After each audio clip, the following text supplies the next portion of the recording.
Welcome to the Jason de Sousa Show. Join us as we explore the evolving urban landscape, uncovering the trends, stories, and innovations shaping our cities. Thanks for watching and enjoy today's episode. Dr. Shiva Rayar, welcome to the podcast. Thank you for having me, Jason. Well, it's great to have you on. Now, look, I've got I suppose, somewhat of a conflict of interest to declare because you are my personal doctor. I am. I want to say thank you right now for looking after me and for the amazing care that you've given me over many, many years, and we share a lot of common interests. I will also say up front, I'm not giving you any blood today. I'm not going to take any from you today at all. It's a pleasure to be here, and thank you for having me. And it actually has been a pleasure to look after you over the last 10 years as well. I hope I've been a good patient.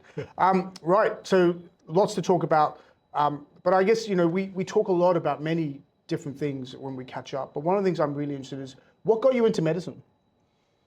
Look, that is a really simple question, but it's actually quite a difficult one to answer. It's always the way. And it's actually, I remember when I was applying to get into medicine, it was one that was really quite difficult to come up with an answer for that didn't sound kind of... Because you came from WA, right? I came from WA. Yeah. And so I applied for universities around Australia, and it's a question that you have to answer that sort of differentiates you from everybody else, but we all kind of have very similar answers.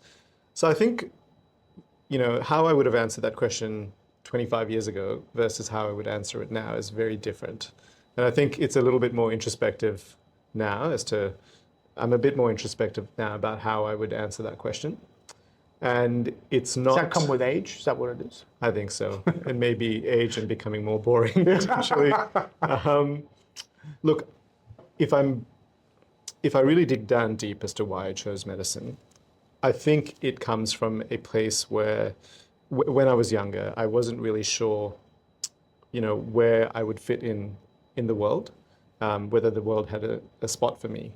And I think pretty early on, I recognized that medicine was an area in which I could add value, and add value to people's lives. And if I was able to add value, then I had a spot in the world. And I think if I really look back into why I went into medicine, that was the reason why I went into it.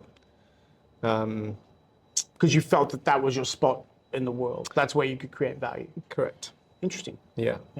And have you felt that that's been the case? Because you've had a pretty broad interest spec. So I've seen a lot of medicos and doctors and have lots of them who are friends, but you've got very specific interests, sort of sexual health, regional health, Indigenous health. You've kind of broken out and started looking at things beyond being a general practitioner. Yeah. Right? Is that where you're deriving the value from, do you think? Look, I think I've worked in all of those areas out of curiosity. Indigenous health was, I didn't get much exposure to Indigenous people growing up in Australia. Well, very few of us do, right? I mean, you and WA would be closer than many of us here in Sydney. Yeah, absolutely. But not as in terms of individual interactions, very little. Refugee health was the same thing. I was curious to see who the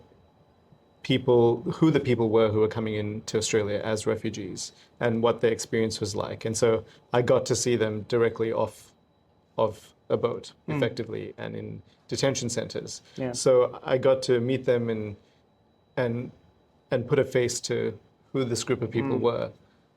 So Indigenous health, refugee health, these are people that most of us don't get exposure to. And it was really my curiosity towards the humanity that sent me towards it again, not so much the medicine itself.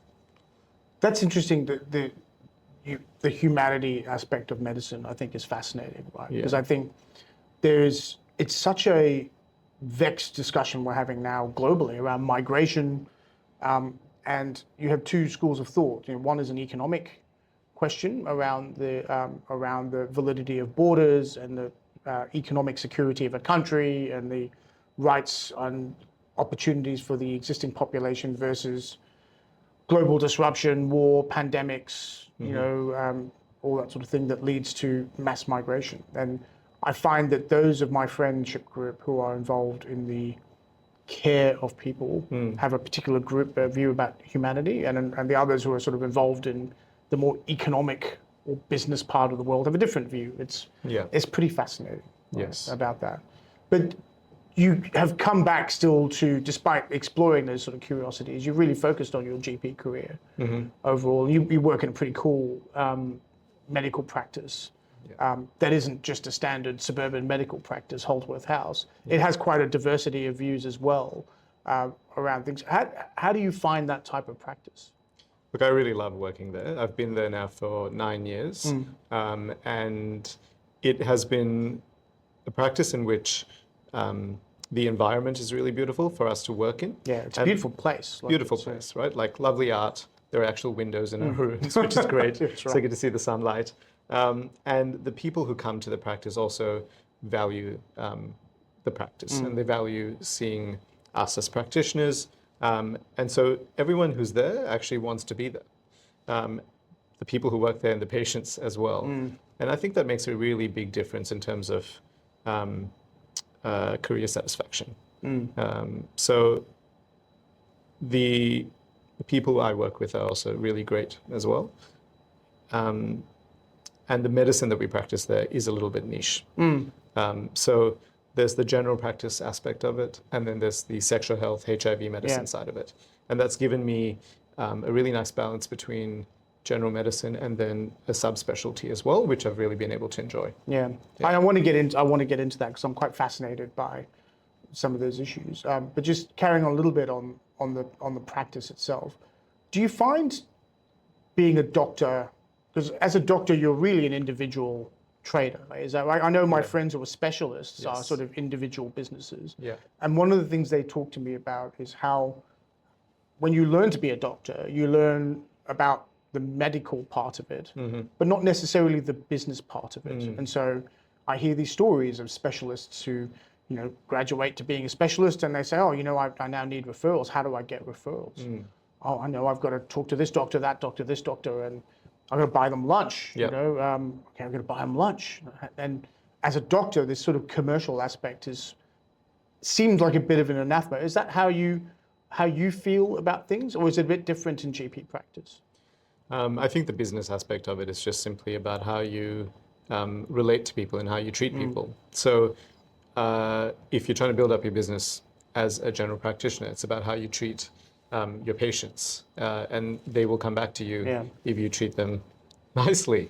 And likewise with other specialties, if I refer to an eye specialist, for example, and my patient is happy with the care with the specialist, then I will continue to refer back to them as well.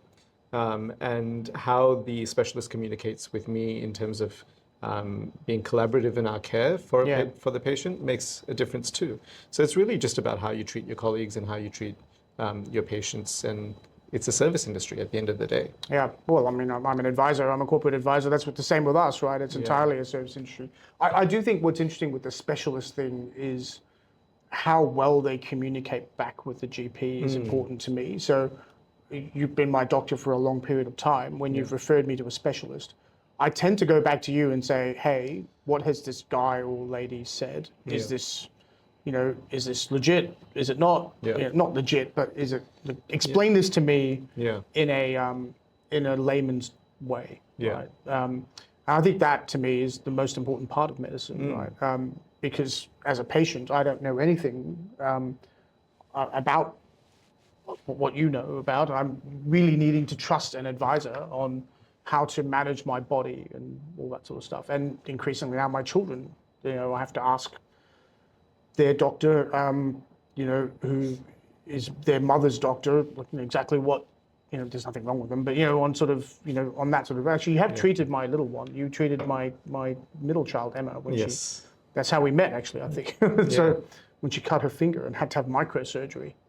That was back in the day. Was that what I saw her for? I can't remember that. Yeah, she slammed she got her finger slammed in a door. Right. And then she had to go to hospital after seeing you. She had to go to hospital and she had to have microsurgery on a nail bed. I didn't know that was a thing. Anyway, let's go to sexual health, right? So I would say sex is a pretty taboo subject, right? So everybody probably talks about it every day in some way or the other. Pretty taboo. There is a interesting social change that I think that's going on in sex, particularly with younger people, how they relate to one another. You've got a whole social media class happening. What do you experience as somebody who is practicing sexual health care? I mean, so I'm interested first in what you're seeing, and then I sort of want to go into some of the social issues that you might be seeing. Yeah. Look, sexual health medicine is what I really actually love in medicine, mainly because it's a really interesting field. It's also one in which you can have a huge amount of impact very quickly in medicine. And it's also something that most people feel, as you said, very uncomfortable talking about. And so to be able to create a space in which people can come and say anything about their fears, about their concerns, anything that they have, any sort of sex that they've had, that they're a bit nervous about and they feel uncomfortable talking about, to be able to create that space for someone where they can really put it all on the table and you can really help them and consider every aspect of it, it's kind of like magic. So I'd say being in that space of medicine is really rewarding, and you can have almost immediate, you can have an immediate impact on the patient in that consult itself. So your question is more along the lines of what I see happening? What are you seeing at the moment in your practice? So I presume when somebody comes to you for I'm guessing here, right, but for a consult in this space, something has happened to them, right? They might feel that they've had an incident, or they might feel like they've had something that has caused them to visit a doctor in relation to sexual health. Would that be right? Yes. So the majority of the time when people come in to see me, whether it's general practice medicine or sexual health medicine, it is because there is this there's a sense of fear to some extent about something to do with their health, and there's a worry behind it. So if they're coming in for sexual health, usually they will come in for a sexual health test, or they'll have the question as to whether they need one, or they may need treatment for some symptoms that they have. And then they may also come in for sexual function issues as well. Oh, yes, of course. So usually they have had a look online and they have some background knowledge, and they just need to, clarify a few points and get some perspective on it as well. So being able to give them, I guess, some perspective on that is helpful, essentially. Are there sort of common things you're seeing in the practice? Yeah, so we see a lot of STIs. So we see chlamydia, gonorrhea, syphilis. We see patients with HIV. We look after them in terms of managing them over the long term, and also getting their virus under control as well. But with the first group, like gonorrhea, the STD group, I sort of feel that when I was at school, STDs were a big deal, right? Everyone, the teachers talked about them.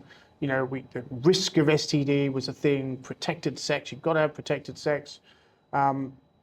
It was the same, when I was growing up, it was around the time that HIV was just becoming known, right? Magic Johnson, the basketball player, was the first to be diagnosed with it. And I remember reading an article in the newspaper in Hong Kong which said Magic could live for 14 years, right? Of course, he's still alive and he's a multi-billionaire and he's fine, right? So now HIV doesn't seem to be the thing that it used to be. STDs don't seem to be something that really people talk about anymore. Is it because, why is that? Is it because they're not a problem anymore, or is it just we've just become accepted that we get these things?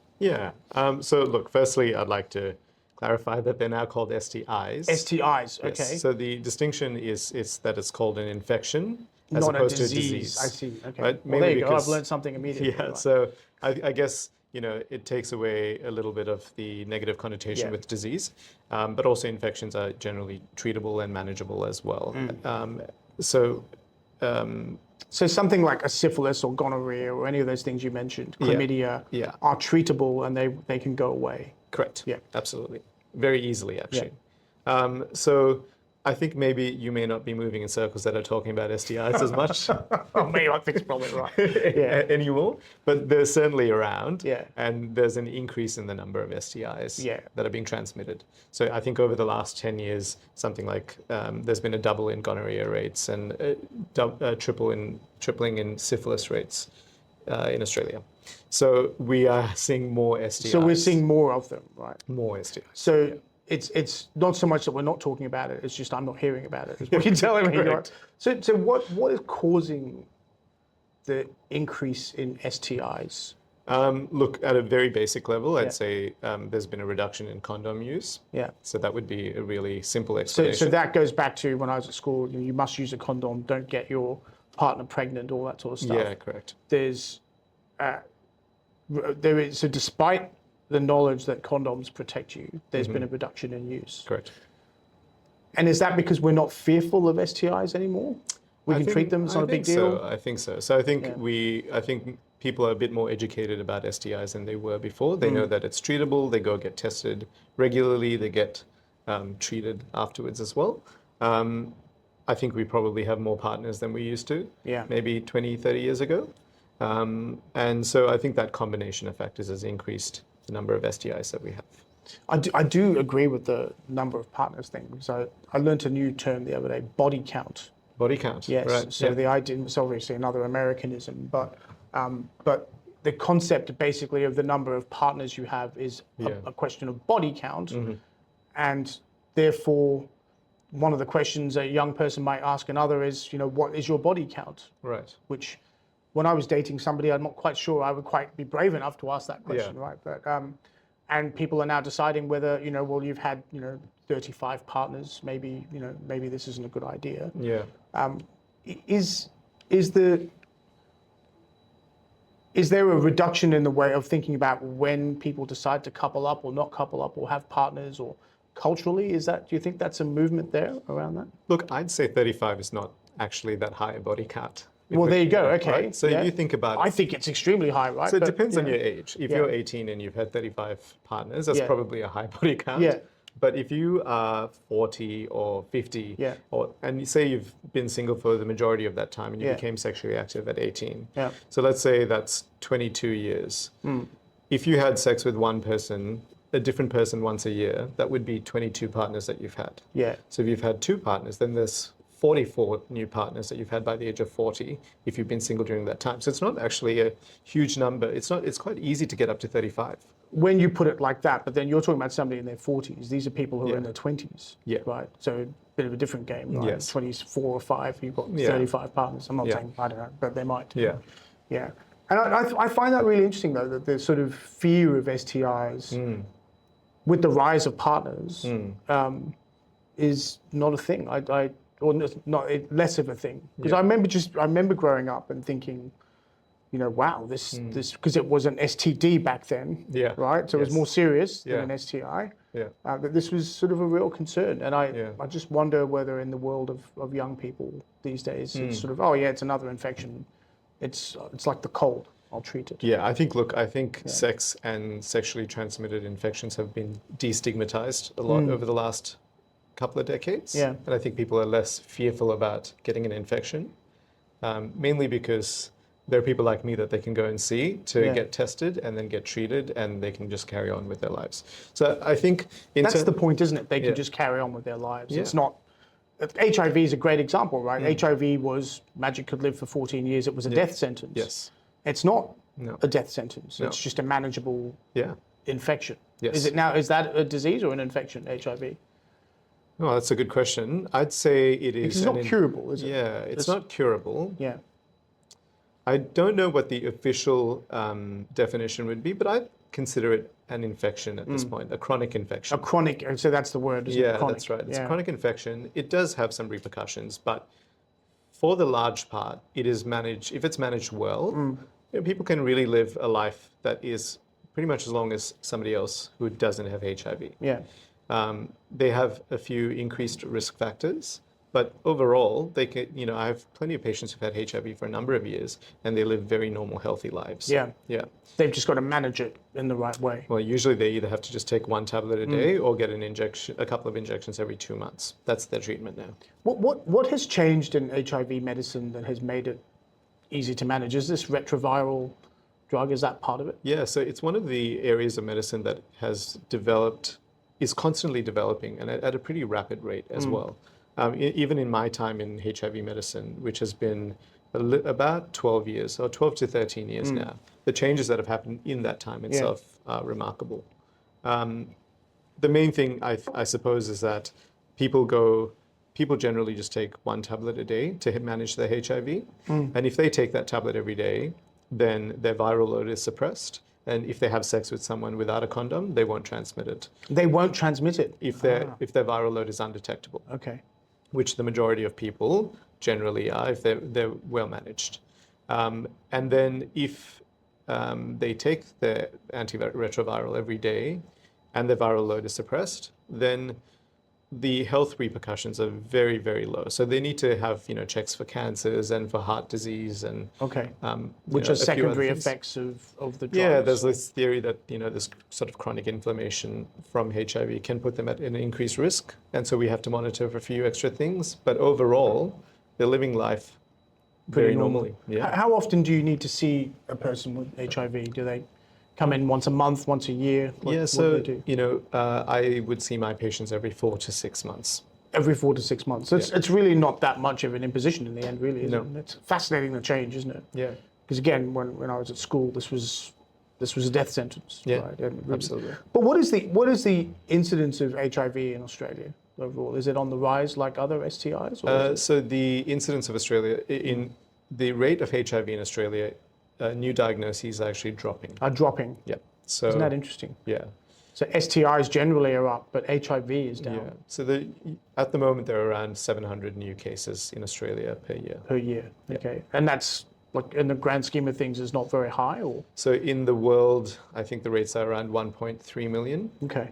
Per year. Yeah, interesting. So it's a pretty small population of new diagnoses in Australia. And Africa is still. I wouldn't be able to tell you the numbers for Australia. Africa. Because that was really at one point, Africa as a continent was really suffering from HIV. Look, I think the rates are still very high there, and as they are in Asia as well, and in North America too. So. And in North America. Yeah. Really. Yeah. I mean, I think predominantly it's in our developing countries, but it does impact people in North America too, to a large extent. Yeah.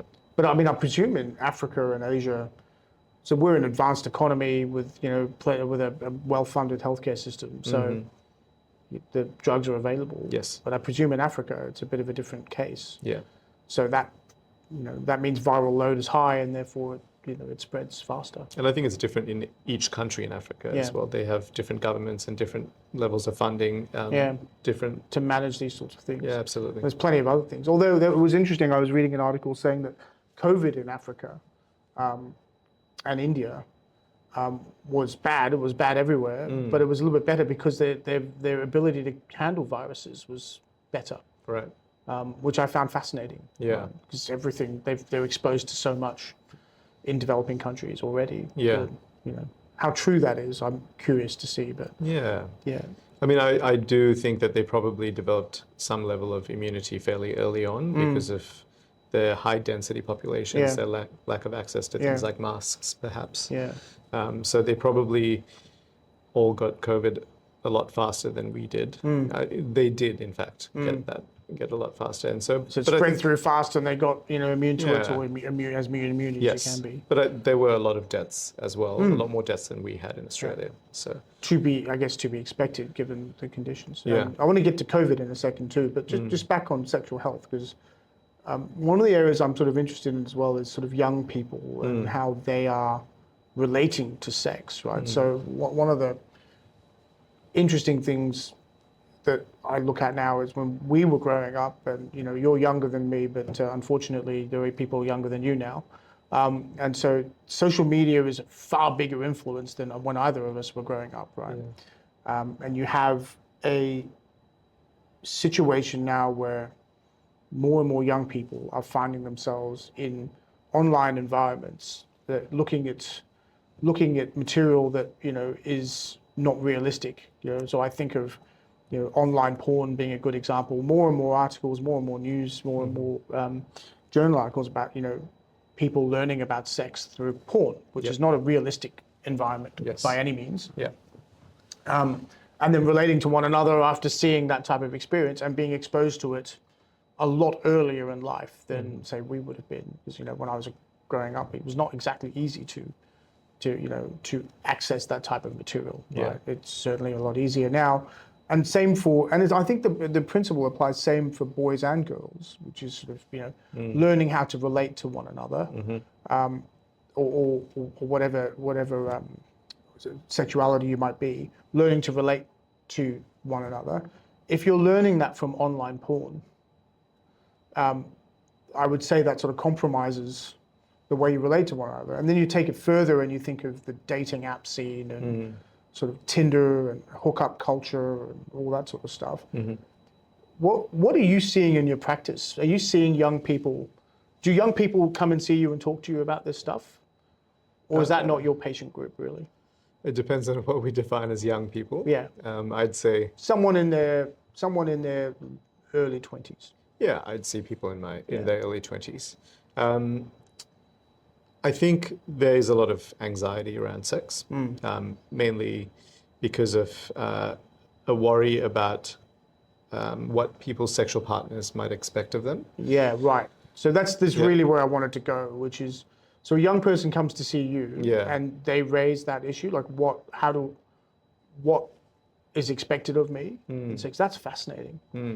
So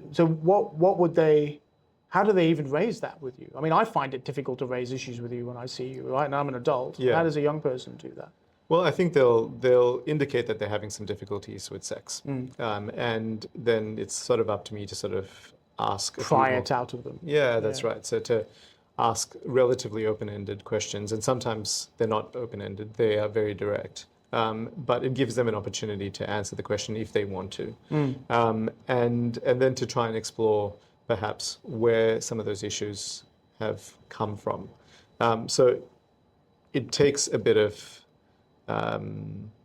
finessing to sort of try and figure out exactly what the problem is. Whether it might be something like erectile dysfunction, it might be premature ejaculation, it might be just an inability to have sex even. So sort of. I guess. Are you seeing incidents of that in younger men? Like all those issues? Really? Yeah, absolutely. Yeah, and it's almost always psychological. It's always psychological? Almost always, yeah. Wow. It's very rarely a medical issue. Right. Yeah. So it's a level of anxiety or something that's driving that. Yeah, and once you get into your head, it's hard to not worry about the next time you're going to have sex and whether you'll be able to perform, essentially. The perform thing is, I think, really interesting, right? Because I mean, I certainly know as a boy, you are concerned about things like that, which is, how do I satisfy my partner? How do I make sure that they feel like this is a rewarding experience for them, blah, blah. That's a pretty common thing. I've learned recently that girls also have a similar fear of that. Although as a boy, you never really think of that, right? Do you see many girls in your practice, or is it mostly men that choose to come? Mostly men that I see. It's mostly, and that's because of your gender, I presume. Because they feel more comfortable with you, and girls talk to girls. Yeah, and I think there's a relatability. I should say women, not girls. I get in trouble for saying girls on a regular basis, right? But I always think it's a term of endearment rather than one of. But I think it's interesting. What do you think about how we teach sex these days? As a doctor, do you think we're not teaching it properly anymore? Do you think we are teaching it well, or are we just leaving it all to the online world to teach our kids? I think it's really personal because each family feels differently about how much sex education their children should have. But I think it's really up to families to talk, parents to talk to their kids about sex and create an environment in which the child feels safe enough to ask questions and discuss it. And I know that for most parents, they are mortified at the idea of their child having sex with anyone at any stage of life, that's really. absolutely correct. Right? But I think parents need to sort of let go of that and remember what it was like for them when they were first going to have sex or having sex, and create an environment in which the kid feels like they can talk to them about it, and that sex isn't this, sinful, wrong thing to do. And it's hard. I'm sure it's really hard for parents to do that. Oh, well, my group of friends, we tend to have daughters the same age, and in my case, I have a son. He's only 6, so it's too early for him. But for the girls, I mean, they're just, one of them's about to go into high school. Yeah. And the way we've dealt with it is just to be really, really honest about bodily function, generally. Like, so, what will happen to your body as you hit puberty? It's these things. It's very normal. All women do this, right? Why do men and women get together? Well, and what is the impact of that? We will have that. We're having that conversation now. Yeah. Interestingly, the younger one is also in on that conversation because we're talking to her older sister about it. Right. And I feel like that sort of just normalized the human process, or human relationship processes. Well, not relationship, but the physical aspect of it. Yeah. What is it? What does it mean? How does it all work? Why does it work? And I must say the school they're in is very good. They're in a girls' school, and I think that's very interesting because all those girls are going through it all together, and they're all girls, and they can kind of deal with that together, which I didn't anticipate. So I think you're right. I mean, certainly when we were growing up, it was taboo to talk about these things, really.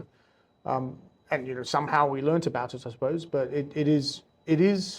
I do feel parents are a bit more, at least in my circle of friends, as fathers, we've all ended up being involved in the discussion. Yeah. Like in the olden days, no dad would talk about a period, for example. Yes. That's just not something a father would do. Yes. They don't exist. Yeah. Right. Now, well, why do they happen? So I do feel, I think you're right. I think parents are sort of getting more involved in that discussion. Yeah, right? absolutely. And hopefully that makes the children who are growing up feel a bit more comfortable in what is a very complex world for relationships between people. I mean, what I keep hearing from a lot of younger people I work with and see is how difficult it is to meet somebody these days. And we've covered that a lot on this podcast, which is, how do you actually go about finding, a partner that you want to be with these days? I mean, in my case, Marguerite took pity on me and married me, right? So I was lucky in that sense because, who knows what would have happened otherwise. But generally, you don't meet people at work anymore because, it's fraught with danger to do that. You don't really meet people in bars. People don't really go out so much anymore at cost of living and all that sort of thing. Yeah. I'm not sure the dating app is really a rewarding experience for many people. You hear all these stories about people, people having hundreds of dates and not, one of my, where you're a fellow South Asian, one of my South Asian friends was saying, well, there's something to be said for the old parental introduction via the South Asian family network, but that's certainly not common in broader things. I mean, how do you think people are meeting each other? Look, people do find love on dating apps. I have seen it. Yeah. But so have I. Yes. But I think maybe the lost art of interacting with people, not necessarily for the purpose of meeting someone. I think if we interact with more people socially, and in a workplace, and in terms of hobbies, if we actually just connect with other human beings, we're going to increase our chances of meeting people. I completely agree. Right? Yeah. And I think that has reduced substantially. Maybe, COVID had some impact with that in terms of, how many people go out and socialize and go into work and go for after work activities. I think we don't socialize enough. I agree completely. Have you seen the incidence of run clubs going on? No, I haven't. That's become a thing, right? So now there are these huge run clubs, and when you hear at Barangaroo, you'll just be walking. I sometimes park at the reserve over there.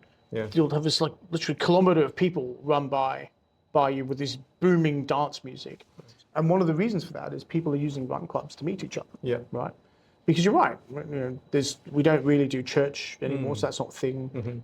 People don't really do clubs really that so much. It's so sad, isn't it? It is, Yeah. right? It is. It's people don't socialize. There used to be corporates used to do corporate sport and things like that. Yeah. Incidence of that has fallen completely. Yes. But a lot of that, I think, part of that has to do with economic dislocation as well. You know, the impact of COVID had a huge impact on the corporate sector. Yeah. Generally, lots of changes around here. You know, the Victorian government wants to legislate work from home for 2 days a week. The election campaign recently, work from home was a big deal. If you're at home all the time, Yeah. pretty hard to meet people. Yeah. And one of the arguments I have for that, and I think it applies from a medical perspective as well, which is the older people who've had a good career and have beautiful houses and can, work from their beautiful study and they can meet their client for breakfast or whatever in the beautiful suburb they live in, Yeah.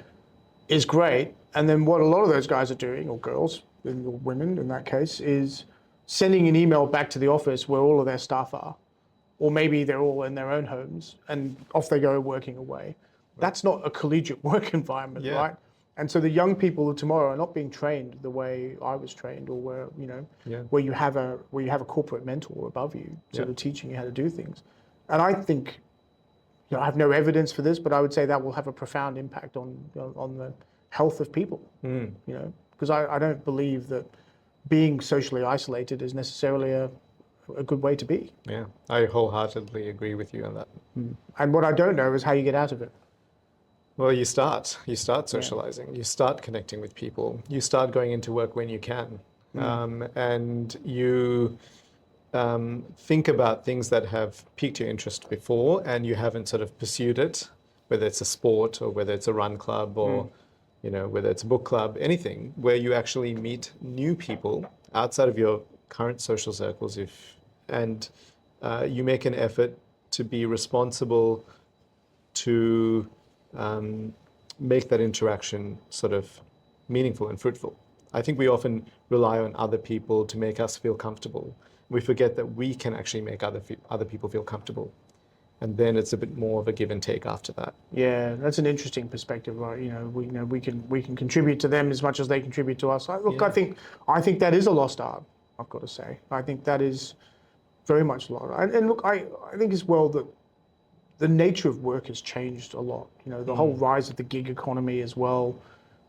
You've got a lot more contracting people than we used to have, who are sort of individuals. Yeah. And that sort of, again, becomes difficult to sort of live in a collegiate sort of environment. Absolutely. Look, you mentioned COVID earlier. I'm fascinated on your perspective on COVID, right? Because I think we've learnt a tremendous amount. So it was obviously a very traumatic period for everyone. I have a perspective on it, which is it was almost like a war. And this, just bear with me, right? It was almost like a war because people were locked down in their houses. We were separated out from each other. We were told to shelter and be safe. And the soldiers became the healthcare sector. The soldiers became the people in hospitals treating the sick, treating the ill from this pandemic while we're trying to understand it, with an extra part of it being the scientific community trying to find a cure. So that's sort of how I've, in my head, looked at COVID. What was your experience of COVID as a healthcare professional? I don't know how to answer that question. Well, you were at work, right? Yeah, I was at work. Yeah. Look, I guess I could answer it in terms of my own personal perspective. Yeah, totally. This podcast has to be your personal perspective. Yeah. I think I was grateful. We were talking about working from home. I think people saw us as people as professionals who were putting ourselves at risk. And yes, to some extent we were. But I was actually very grateful for the opportunity to leave my house and go to work. Yeah. And then, with a mask or through a computer, interact with people. So for me, I was very grateful to be in my profession for my own personal reasons, to be able to actually leave the house, go to work. Yeah. I think I would have really struggled to stay at home. Because you're a pretty sociable guy, right? Like me, I get energy from being with people. Yes. Right. being at home is not my idea of fun. Yeah. Well, it's a lovely place, but I need to be out. Yeah. So I really felt for people who had to just stay at home and work from home all day and then stay at home after work. That would have been horrible. Yeah. And I think that's why a lot of people really suffered in terms of anxiety and depression, particularly in places like Victoria, where their laws were... Oh, it was draconian what happened, right? So I was grateful that I was able to leave and go to work. And I was grateful that I was able to be helpful to people who were really struggling at that time. And we were trying to figure out what was going on at the same time as everybody else, really. So, we took guidance from, from the public health officials, and I don't think we particularly challenged what was going on. I think we trusted in the health system, and we figured that whoever was in charge of things were really doing it with our best interests at heart. And then, on a ground level, we were trying to look after our patients as best as we could. I think a lot of people struggled during that time. A lot of people died during that time. I think we forget that many people died during COVID. Yeah, we sort of just washed it away, haven't we? Yeah. We don't really want to ever think about it again. Yeah, absolutely. And there were young, healthy people, not just the elderly. So yeah, it was a traumatizing period of time to go through for everyone, really. And I think sometimes people ask about, what we'll do with the next pandemic. And I think I just don't really want to think about it, because... That's the worrying thing though, right? Yeah. Because I look at it and go, you can go into how it happened and where it came from, and I have my own views on where it came from. I think it was an accident, is my personal view, right? Because it's likely to happen. But I do worry what'll happen again, so we do need to think about it. And I look at things generally from a public policy perspective. The way we behaved as a country worries me a little bit. We locked down Western Sydney. Right? We locked down Western Sydney. We didn't lock down the east, just the west. Yeah. Helicopters, all that sort of stuff. Yeah. Victoria, arrested somebody in their pajamas, a pregnant woman in her pajamas, for posting something on Facebook. Yeah. Because we thought that was a rational thing to do, right? Yeah. I look at that and go, there's a difference between how we look at things from a healthcare perspective and how we react to them as a society. And I look at some of those actions and just go, yeah. Are we proud of ourselves for that? Yeah. I'm not really sure we're proud of ourselves for arresting a pregnant woman in her pajamas for posting something on Facebook. I don't think that's who we are as a country. Yeah. I'm not sure we really want CCTV in parks, to stop people from being outside when the transmission of COVID outside was substantially less, right? Yeah. So what I think about learning from the pandemic is not just from a healthcare perspective. I think, how do we deal with it? I think we've got a lot to learn there. Yeah. But how do we behave as a society? I think we had a lot to learn there. Yes. I'm not sure we're really exploring that yet. You're probably right on that one. Yeah. And I think part of the reason why we're not exploring it is we don't want to think about it anymore. Yeah. And what's interesting is every leader that served during COVID is gone, right? Everyone. Right. Which is an interesting sign. Yeah. What we talk a lot about in this show as well is the impact of COVID on the economy has been the size of government grew substantially, and it's never really shrunk. And so we went from a position where government was this size, government was then in charge of everything. So state premiers then decided they could shut down borders and become sovereign states. The states didn't realize they had that power. All of a sudden you had a federal government that was almost impotent to go back to our sexual health thing, right? Were they impotent, or did they just choose to be impotent? They had no power. They had no power to stop a state from shutting its borders. What they did have power to do was pay for things, because the federal government, that's what it does. It pays for things. Other than defense and foreign affairs, that's generally what the federal government does, right? The states control, the hospitals, the roads, the schools. That's their job. They're service providers. Yep. That's our system of government. Yeah. So in a situation of the pandemic, actually the Premier was far more powerful than the Prime Minister, which was something we hadn't tested before. And I think that's another one, perhaps a longer chat on that one. But just on that, so one of the things we're seeing a lot of is the sort of cost of healthcare rising substantially, right? And in the recent campaign, election campaign, the Prime Minister ran on Medicare being an important part of Australian society, and it is, right? No doubt by that. But it's not the case anymore that the Medicare rebate covers the cost of a consult generally, right? So there is a gap payment, and that's growing. And I don't remember my figures, but I think Medicare and NDIS are sort of almost becoming equal in terms of the cost of funding. Medicare will continue to grow. You add aged care on top of that, and then healthcare is a huge part of our economy. You and I talk about preventative health a lot, right? What can we do to sort of manage the cost of our healthcare system a bit better from a GP perspective? Is there nothing we can do about it, or is it more a case of, as a society, are people doing enough to manage themselves properly? I think the cost of healthcare is increasing because the population is increasing. That's true. That's right? absolutely true. We're living for longer. Yeah. And we're more obese than we used to be, right? And that comes with its own set of health issues. Yeah. So if you combine those three factors, I think it's pretty natural that our health costs are going to go up. And maybe this is me being a bit biased and simplistic, but you know the saying, if you don't have your health, you have nothing. Correct. Right? Yeah. So when I think about the investment into health, I think of it that way. If health is really a priority. If we as Australians are not healthy, then it's going to impact all the other areas of our lives and funding for everything else as well. So if we're not healthy, our ability to study, to work, to not be a burden in other ways on the funding system, it has a profound impact. So I think we should be investing as much as possible into health is basically what I'm saying. But is it preventative health though? Because I mean, it feels to me like a lot of the investments we do are post the problem happening. Ozempic, for example, right? Yep. That obviously has applications for some people, but it seems to be having a much wider impact, right? You mentioned diabetes, obesity. Like obesity in some cases is a health condition, but in many cases is probably preventable. Yes. Right?